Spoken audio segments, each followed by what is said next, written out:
I proposed to my fiancée. She laughed and said, "You actually thought I'd say yes?" Everyone was clapping until she pulled away. 3 months later, she begged me to take her back after she lost everything. Hey there, we're working hard to hit our first 1,000 subscribers. If you love true, emotional stories, hit that subscribe button. It helps more than you know. Now let's get into the story. You ever feel your heart stop? Not from fear, not from pain, but because you're suddenly the only one in a room full of people who didn't get the joke? That's what happened to me. Except it wasn't a joke. At least, not to me. We were standing in front of about 80 people. My family, her family, old friends from college, her coworkers. The living room was packed. It was her dad's birthday, but it was also the night I decided I'd propose. I planned it for weeks. I had called her sister to make sure she'd be wearing something she liked. I'd talked to her dad the week before. I even asked the restaurant she loved to prepare a small cake with "Will you marry me?" written on it. They delivered it right on time. The timing was perfect. Everyone had just finished dessert. People were still clinking their glasses. I stood up, made a small speech about love and life, and walked toward her. She gasped when I dropped to one knee. Everyone did. That kind of gasp you hear at weddings in the movies. And then I said it. "Will you marry me?" There was this pause, like the whole world just leaned in for her answer. She blinked twice, looked at me, and then she started laughing. Not just a nervous giggle. She actually laughed. Loud. Like I just asked if she wanted to join my pyramid scheme. And then she looked around at the room and said it. "You actually thought I'd say yes?" It felt like a glass shattered somewhere. That moment when the air turns heavy and no one breathes because they're waiting to see if it's a prank or a meltdown. Her friends were frozen. My cousin's jaw was literally hanging. Her mom was blinking like she couldn't believe what just came out of her daughter's mouth. Me? I was still on one knee, ring in my hand, face frozen like a statue. For a second, I didn't even register what happened. I thought maybe she was joking. Maybe this was just a bad reaction. But she stood up and kept going. "I told you we needed to slow down. I told you this wasn't where I saw myself. Why would you think this was a good idea?" There it was. Not just rejection, but a full-on public humiliation. I think someone in the back started clapping, not sure if they were supposed to. Someone else cleared their throat. Her sister whispered something under her breath. She picked up her purse, muttered something about needing air, and walked out of the house. I don't remember how long I stayed kneeling there. All I know is my legs had pins and needles when I stood up. Someone eventually turned the music back on. Someone else tried to ask if I was okay. I just nodded. The worst part wasn't the rejection. It wasn't the embarrassment either. It was the look on her face before she left. She wasn't confused. She wasn't emotional. She looked smug, like she'd just proven a point. That was the night everything I thought I knew about her, about us, started to unravel. And it was only the beginning. I didn't sleep that night. I sat in my car until sunrise, parked a few blocks from her dad's house. Not because I was hoping she'd call, or come out, or explain. No, I just couldn't face going back to our apartment, my apartment. The place where we had just taken photos a week earlier on the balcony, laughing over wine and pizza. I'd spent months convincing myself that things were just stressful, that she was just tired. Turns out, that was me gaslighting myself. She never came home that night. She didn't text. No apology. No explanation. Just silence. Around noon the next day, I went back. Everything in the apartment looked normal until I noticed some of her clothes were missing. Her favorite perfume? Gone. The framed photo of us from our vacation in Colorado? Taken off the wall. She didn't move out, but she made sure I noticed she was already gone. That was my first real clue. I called her once. Straight to voicemail. I didn't leave a message. I didn't know what I would even say. "Hey, thanks for humiliating me in front of 4 generations of both our families. Want to talk?" That night, my best friend Josh called. He had been at the party. He stayed late, helped clean up after the mess I left behind. He sounded weird, like he didn't know if he should say something. "Man," he started. "I didn't want to bring this up before, but there's something you should probably know." I braced for it. "She's been texting some guy. I saw her phone by accident once when we were at a bar a few months ago. The name said Rachel, but the messages weren't from Rachel. They were weird." I asked what he meant by weird. Stuff like, "I can't wait to see you again," and "he's starting to get suspicious." That kind of thing. I didn't know what to say. I thought maybe it was old, or maybe she had a weird sense of humor. But now, I think she's been seeing someone else. He sent me screenshots he'd quietly taken that night. I sat there staring at them, my stomach in knots. It wasn't just another guy. It was Brian. Brian was someone she'd mentioned before, but only in passing. A coworker. She said he was just a guy in the marketing team. That was it. I pulled up our shared calendar. There were 2 weekends she said she was visiting her sister. One of those weekends, she claimed her sister had food poisoning and cut the trip short. I checked the bank statements. That weekend, a hotel charge in the city, Lyft rides, dinner at a place I'd never been with her, 2 tickets to an art gallery. I searched our photos. I remembered her sending me a picture from her sister's apartment that weekend. But something about the furniture looked too modern. I ran a reverse image search on the throw pillows. Yeah, I was that far gone. And they matched a boutique hotel downtown. Not her sister's place. That was when the switch flipped. That moment when you stop grieving and start investigating. She didn't just laugh at me. She had replaced me. I started digging deeper.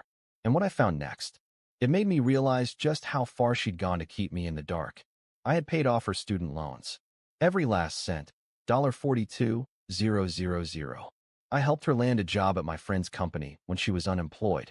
I had even co-signed for a car she drove every day to go meet him. She built her new life on the back of mine. And it was time to tear that foundation down, quietly. The revenge wasn't planned yet. But something had shifted. I wasn't the guy on one knee anymore. I was the guy who got played and was about to play back. I didn't want to explode. I didn't want a screaming match. I wanted facts. I wanted to look this guy in the eyes and see what he knew. Because if he wasn't just a random side piece, if he knew about me, if he knew what she did that night at the proposal, then it wasn't just betrayal. It was planned humiliation. So I reached out. I created a burner account. Just a regular guy looking to network. Brian's Instagram was public. His email was listed on his portfolio site. I messaged him and said I was a startup founder looking to build a team, saw his work, wanted to meet. He responded in an hour. Eager. Friendly. We met at a coffee shop downtown. He ordered a matcha latte and started pitching himself before I even sat down. I let him talk for a bit. I asked some generic questions. Then I asked casually, "So what's your team like? You dating anyone?" And just like that, he smiled. The kind of smile that makes you instantly dislike someone. Yeah, actually. Kinda complicated, but yeah. She's amazing. Smart, funny. Works in the same building, different department. She's dealing with some stuff, though. I nodded, playing along. Like what? He shrugged. Some clingy ex she can't shake. Dude proposed to her out of nowhere at a family party. Real desperate move. She said it was some kind of trap. She had to ghost him after that. I stared at him. Hard. And then I said, "Was the guy's name Alex?" He looked up, confused. "Yeah. How'd you? Hi. I'm Alex." The color drained from his face. He blinked, processing what just happened. He started stammering, tried to laugh it off like it was a bad prank. Wait, are you serious?" "Oh, I'm dead serious." There was this long pause between us. Just the sound of the espresso machine hissing in the background. "I didn't know," he finally said. "She told me you were toxic, that she had to cut contact. I didn't even know you were living together." I pulled out my phone and showed him a few photos from last month. One was of us decorating the apartment. Another was from our anniversary dinner. Her hand on my chest, ring in full view. He looked like he'd been slapped. "She told me you were stalking her." I just stared. No emotion. Just quiet. I swear, man. I didn't know. Honestly, I believed him. He looked like a moron, not a monster. Then I hit him with the next one. "You know that marketing job you got?" I asked. "The company you work for? The guy who recommended you was me." That one broke him. He rubbed his hands over his face. Didn't say a word. Just sat there realizing that not only was he her secret, he was hired through my network. I'd vouched for her. She vouched for him. And she used us both. I stood up to leave. I didn't threaten him. Didn't say anything dramatic. Just looked at him and said, "She used you to replace me. She used me to build you. Hope it was worth it." That was it. I walked out of the coffee shop with no real plan. But I knew one thing. She thought she burned me in front of everyone. She had no idea what I was about to do next. After I walked out of that coffee shop, I didn't go home. I sat in my car in a parking garage, engine off, for over 2 hours, just thinking. Not raging. Not crying. Just calculating. I wasn't going to expose her on social media. I wasn't going to show up at her job and scream in the lobby like some viral drama video. That would have just made her the victim. She'd told people I was obsessive.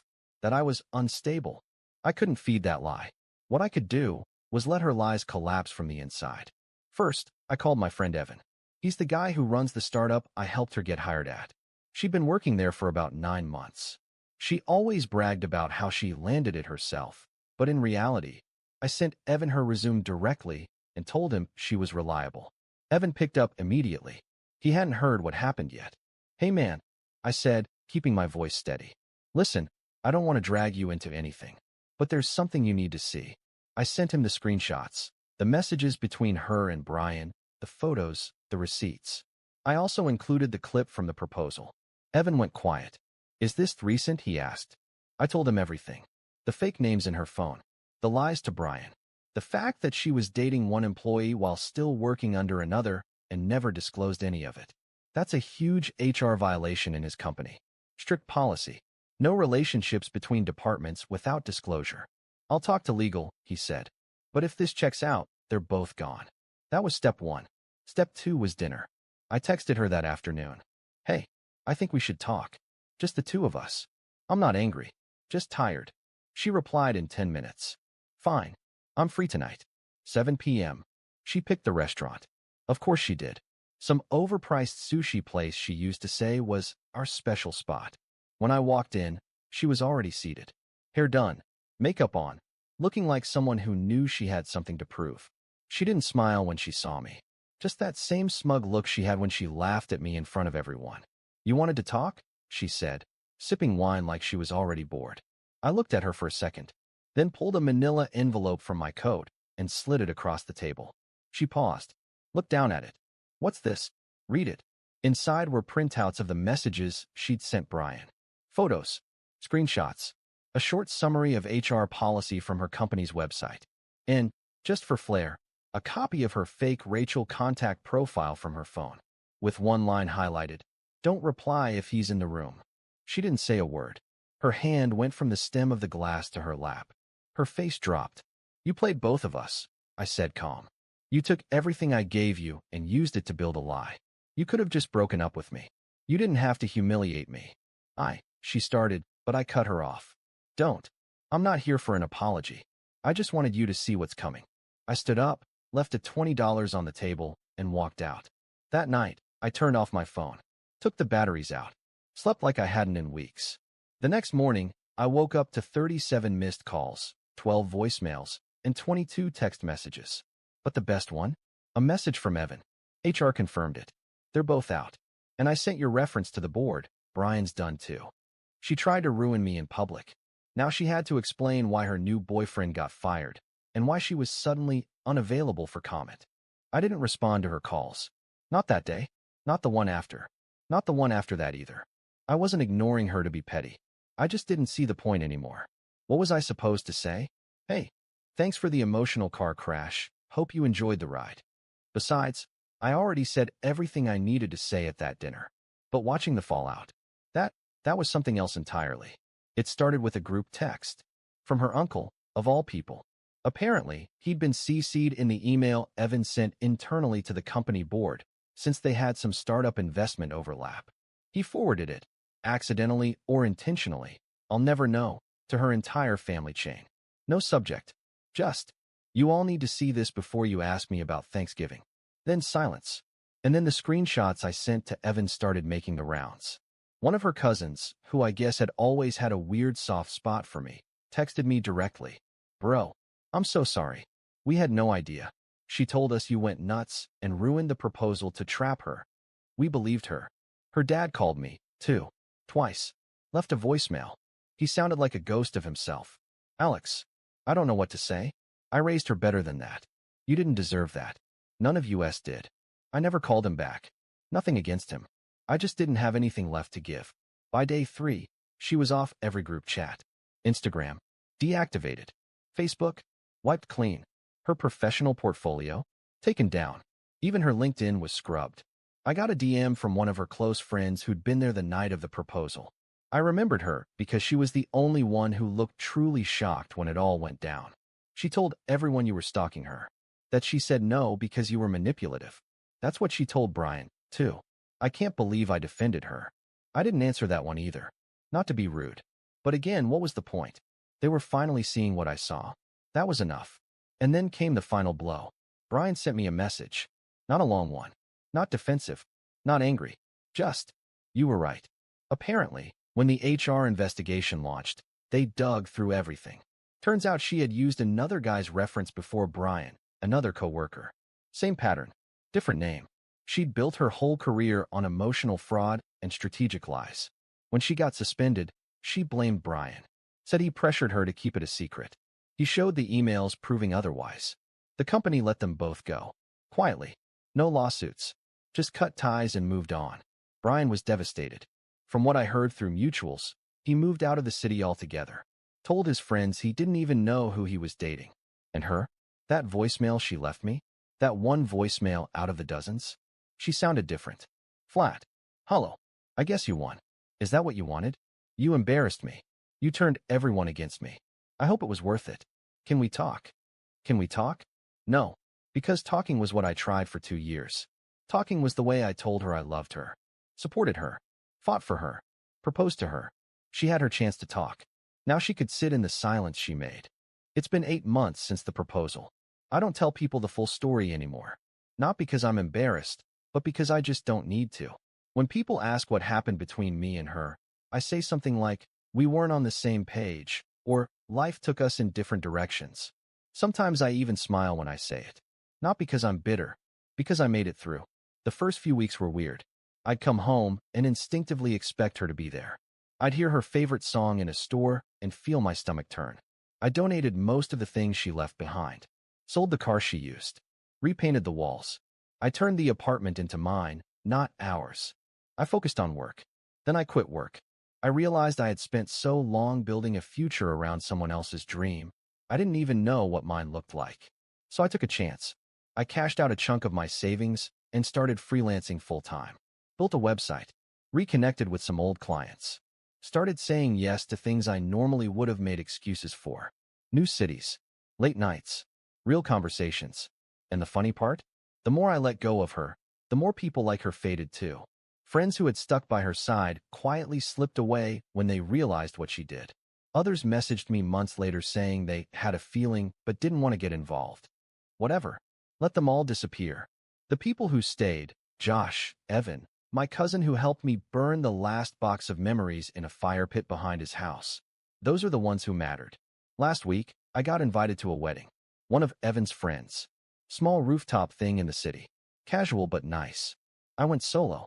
Wore the same blazer I wore the night I proposed, except this time, no one laughed. I got compliments. At the reception, someone recognized me. Wait, weren't you the guy who? I laughed before he could finish. Yeah, I said. That was me.